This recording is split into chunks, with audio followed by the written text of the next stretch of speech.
welcome to the Casual Historian Podcast. My name is Grant, and this is my co-host, James. Hello, everyone. This is the podcast where me and my friend get to talk about all the things we don't usually get to talk about in our history classes. And today, our topic is, how many Romes have there been? Now, if you're well-versed enough in history, you may have heard concepts such as, the second Rome or the third Rome, which I guess you could assume are just successors to the original Rome, but what does it mean to be a successor of Rome? How many successors to Rome have there been? And what are the qualifiers to being a successor of Rome, and whether or not you deserve to call yourself the nth Rome? Well, it's the easiest criterion is that it is the capital of the Roman Empire or a successor state. So obviously we have Rome. The city of Rome was the capital of the eponymous empire, the Roman Empire. Then we have, after the reign of Constantine, the city of Constantinople is called New Rome. In fact, that's the official name of the city is New Rome. And it persists as such until it's conquered by the Ottomans in 1453. It's interesting to note, though, the Ottomans do still consider their city to be a Rome of sorts, and that they are a successor of the Caesars, but by that point, in especially most of Europe, the concept of Rome was inextricably linked with Christianity. And so the third Rome, as was commonly noted, was Moscow, as the capital of the Grand Principality of Moscow, and then later on of the first Tsarist Empire. Well, there was really only one, but the idea was that the leadership of the Christian world had shifted. And by this point, of course, in Moscow, this is after the schism, so it was in that case specifically leadership of the Orthodox Christian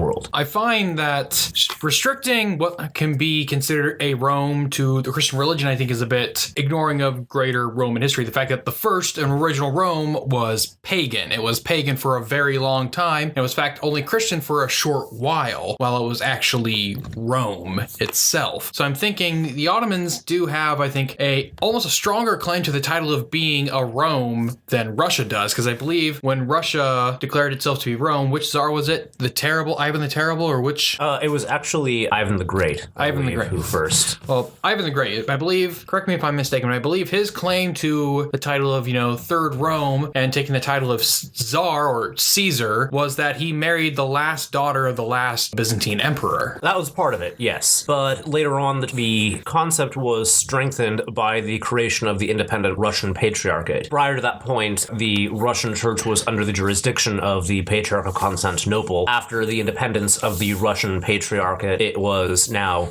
its own self-governing church, with the Patriarch of Moscow being the leader of Russian Christianity. But doesn't it seem like, or at least it seems to me, the Ottomans still have just as legitimate, if not more legitimate, claim to being a Rome than Russia does? Because the fact of the matter is, Russia, the Russian Empire, does not occupy any part that was once the Roman Empire, while the Ottoman Empire occupied half of the former Roman Empire. Well, actually not quite accurate. The Russian Empire did control areas that were once under Roman control, such as the Danube estuary in what's now Romania, the southern Crimea, which was also Roman, as well as what's now the areas of Georgia and Armenia and the Caucasus, which were also under Roman control. But again, you also have to look back, and the concept of multiple Romes is linked with the very specific way that medieval Europeans, and even afterward, viewed the notion of empire. The notion was that there was really only one, or maybe by the end, a few empires in existence that had the legitimacy to be called empires. Historiographically, we'll read about a Spanish empire, we'll read about a British empire, but strictly speaking, they weren't empires in the oldest sense of the meaning because they weren't ruled by emperors. So looking, to the West in a political sense, you have the Western successor to Rome in what was called the Holy Roman Empire. The idea that the emperor was the highest ranking political figure in specifically Western Christendom. You certainly had other kings in France, in England, Spain, etc. But the emperor was according to the old idea of things, was the leader, the political leader of Christianity. But because, in the West, there was a different structure in mind, he was still at times considered, at least by the clergy, to be subordinate to the emperor. So I guess maybe we need a clear definition of what does an empire, a polity need in order to claim successorship to Rome exactly? Because when we, like with Russia, it's a large part of its claim was based on dynasty, relation to a previous Rome. And though it did control parts of Rome, it controlled those parts on and off. And a lot of those parts would end up being taken by a body that I still say more deservedly earns the title of a Rome than Russia, being the Ottomans, which occupied parts of Roman territory. So I guess, how should we define the parameters of you need at least this many things to be a Rome? Well, okay, so first off, remember that in the West, Rome has two areas, right? There's a political and there's a religious successorship. So for a political one, not even necessarily looking at polities, we can look at cities that have been successors to Rome to an extent. So an example of that would be the cities of Milan and Ravenna in northern Italy, both of which served at times as alternate capitals of the Western Empire from Rome itself. Another example is the city of Avignon in southern France, which was for a time the location of the papacy when, due to Rome descending into chaos, like that's never happened before, took up residence in southern France at Avignon and actually provoked a schism in the papacy, eventually a three-way schism that had to be healed at the council. I think it was the Council of Lausanne. I may be wrong there. I'd say the religious element, at least in the West, that would seem to be a necessity. But then again, I like to bring back the fact that the original Rome was pagan. So I'm not certain if religion is a strong enough or is a necessary requirement to claim Rome's status. Well, I think that it actually is, because by the time the idea of the notion of the empire being transferable and that there could be successors to it is firmly rooted in a Christian idea. As we mentioned in an earlier podcast, from the standpoint of people who lived within the empire, even after its partition between East and West, there was only one empire, just two emperors. By the time the Western Empire falls, you have the creation of, first Charlemagne's empire with the Franks, in which case, a handful of German cities could be considered a successor, like Aachen, but Charlemagne never had a proper capital. And then you have the Ottonian Empire as the Holy Roman Empire, which would last until the early 1800s, claiming it, which also only controlled a portion of Roman territory in Germany and, for a time, northern Italy. But for the medieval Christian concept was that the successorship to Rome, or the translatio imperii, was that you had to be recognized basically by the Pope and other monarchs to an extent as the emperor, and that you were accorded with deference. And that remains in place until the early 19th century. In the Christian world, there were only considered to be two, maybe three emperors. The Holy Roman Emperor, the Russian Emperor, and also, yes, the Ottoman Sultan. But the Sultan was viewed less as a successor to Rome in his emperorship as he was the successor of the caliphs of Islam. The concept of another Rome I've been toying around with in my head is the English concept of a Rome. Now, England never really claimed this concept to being a new Rome much at all, but they do hold some very potential claims for it, such as with Emperor Constantine cutting his teeth in Britain. The emperor that brought Christianity to the empire, or at least the one that made it the religion of the empire, comes from Britain. Britain served as a base of operations very much for Roman emperors, or at least Roman emperors would always get sent off to Britain if they needed to prove a military worth. Like, you need to earn some kind of honorific title, and Britannicus is the easiest one to get. Well, an English or British claim to the empire is even still somewhat weak. Honestly, mostly because while certainly parts of the empire were key, Britain was always ancillary. And in fact, during the great collapse of the empire, Britain is the first territory to be abandoned permanently. And at no point, whereas other emperors have made efforts to reconquer Africa or Spain or Gaul, no emperor ever really attempted to recover Britain during the empire's waning years. I think also, despite the presence of Constantine there, the Roman Empire had a very diverse set of rulers. So, for example, Diocletian was from what's now, I believe, what's now Croatia. Does that mean that we can posit Croatia as a successor state, or the Severan dynasty originating from northern Africa? Vespasianus from Spain. Although actually there probably is a good case for Spain, given that its territory for a time controlled a large chunk of what was once the Western Empire. But I think, when we look at the concept of Rome's, or the concept of empire, the idea was that the empire, there was only one, that there was an emperor, and that from the Christianization of Rome forward, that the emperor was Christian. The sultans were only ever really recognized as successors of Rome within their own dominions. And even then, they didn't really rely much on that title, because the people that the Ottomans called Romans, even up until the dissolution of the Ottoman Empire in the 1920s, were specifically the Christian subjects of the Ottoman Empire. Greeks, Slavs, and Georgians by that point. On the other hand, looking westward, you have the Holy Roman Empire, which is dissolved by Emperor Francis in the wake of French victories under Napoleon. But he assumes the title of Emperor of Austria, which, maintains a lot of the same symbols, double-headed eagles, etc., and persists until 1919, when the Austro-Hungarian Empire is dissolved and breaks up.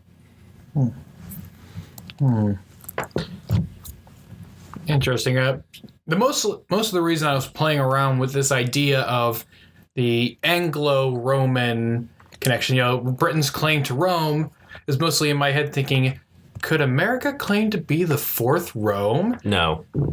Even with our Anglo connection to Constantine, and then, we're the ones that reestablished But Constantine himself wasn't English. Mm-hmm. He was a Latin who was raised in a territory that was, by dominant culture, Latin and Celtic.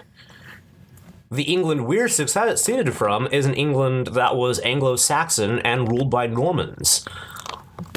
It's a very, very, very loose connection. And then also, the fact is that an empire is a monarchy. It's a monarchy. We don't have a monarch. Yeah, the French had their empire even after Napoleon was gone. Just the Louis Napoleon III. Well, that was as well. But that was also a second empire.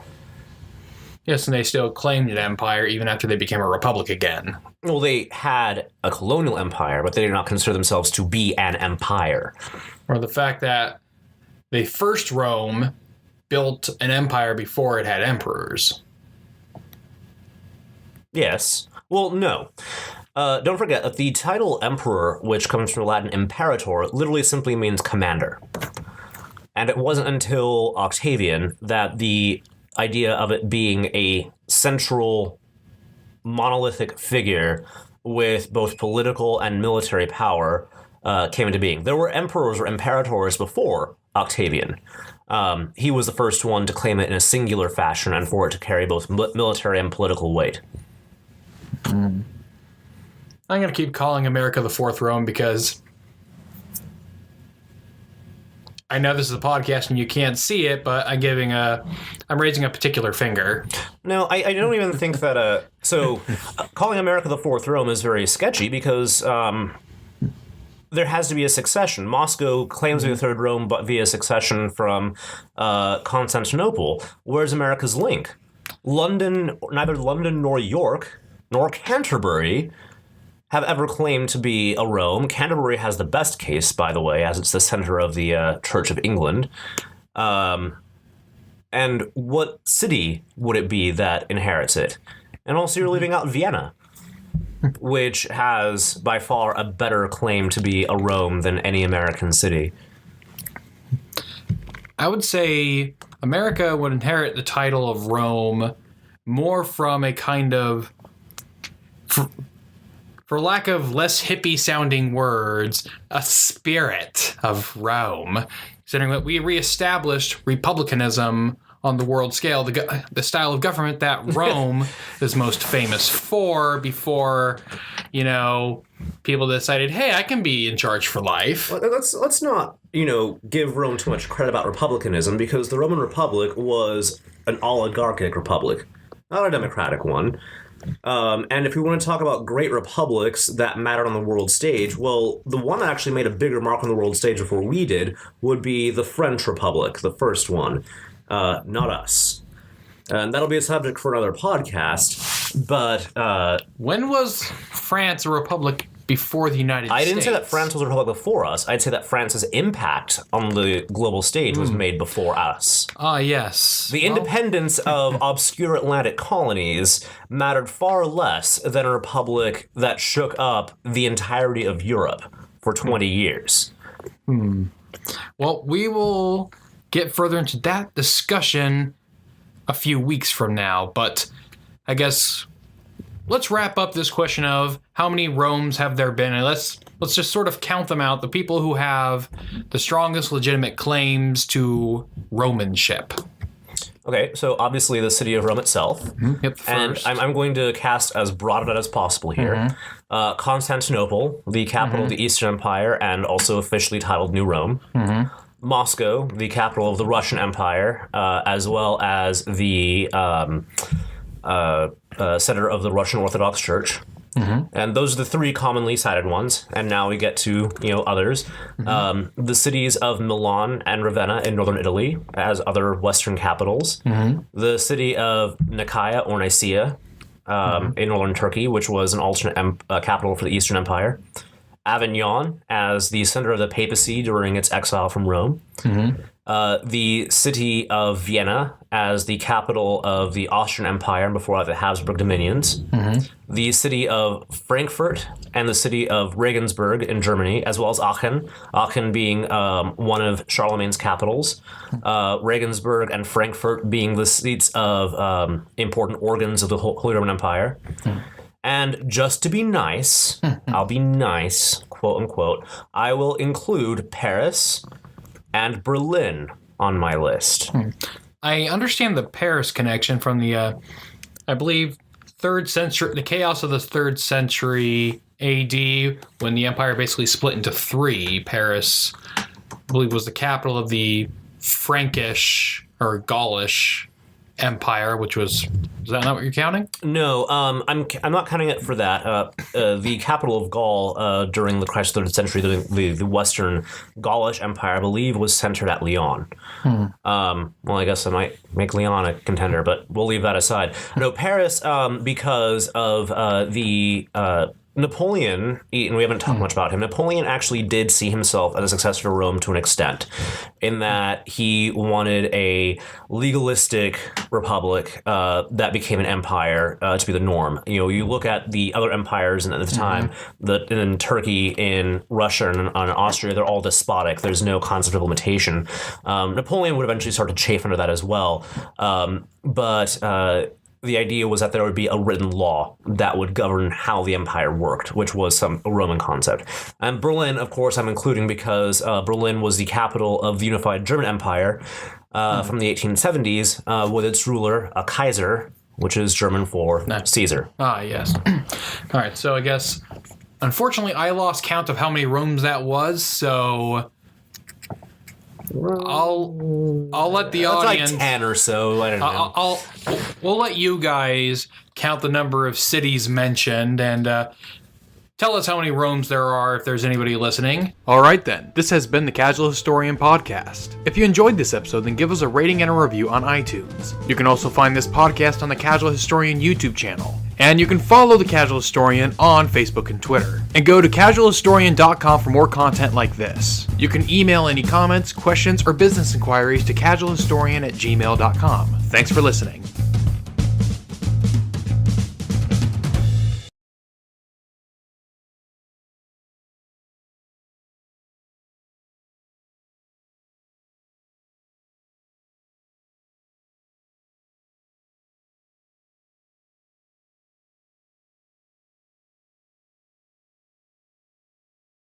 I just wouldn't be one of those jerks that goes to a concert, it's in a concert, and sitting on stage, but instead of dress shoes, I'm just wearing tap shoes. And so I'm just like tap, tap, click, click. And especially when it's like a really, really high tempo piece, so just like click, click,